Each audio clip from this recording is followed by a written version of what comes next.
Aujourd'hui, on est le 17 septembre.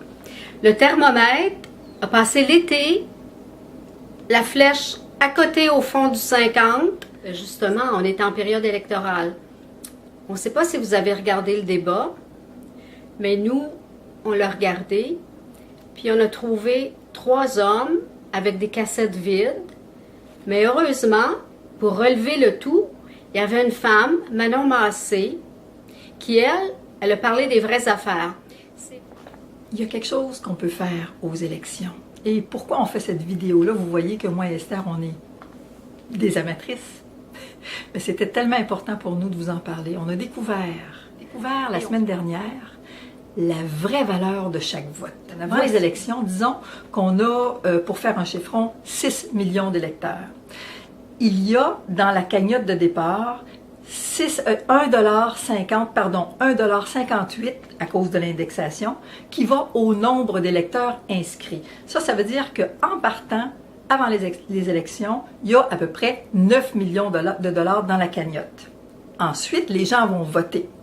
Le 9 millions de dollars, il est distribué par pourcentage de vote par chaque parti. Admettons que 20% des électeurs votaient pour Québec solidaire, donc ça fait 20% de 9 millions, ça fait 1,8 million.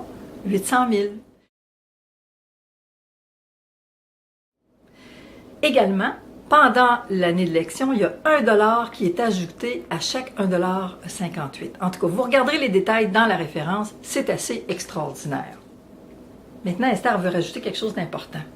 C'est qu'il y a tellement de gens avec le cynisme ambiant qui disent « Ah, moi, je vais annuler mon vote » ou bien « Moi, je vais m'abstenir ». Bien, quelle erreur!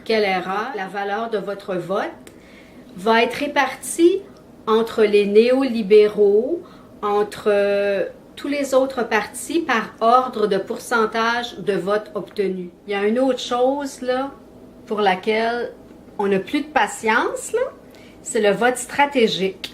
Quand on pense qu'il y a des gens dans des pays là, qui sont prêts à mourir pour voter, ici, des gens qui votent stratégique, c'est perdre le vote, c'est tourner en rond. Alors, s'il vous plaît, on cesse le vote stratégique. Maintenant, il y a une autre chose qu'on veut vous demander, c'est d'être patient, de ne pas penser court terme, penser long terme. À la lumière de ces données-là, par rapport à la grande valeur de chaque vote, on veut vous demander d'aller voter en grand nombre en 2018. Ça va permettre de financer le parti qui est important selon vos valeurs. Et en 2022, ils vont être prêts vraiment à être dans la course. Ça va être un parti qui va être capable de prendre le virage planète. Donc, aux prochaines élections, s'il vous plaît, soyez pas cyniques et essayez d'agir. Sortez en masse. Soyez patients. Pensez à tout l'argent que vous allez pouvoir remettre au parti qui répond à vos valeurs profondes.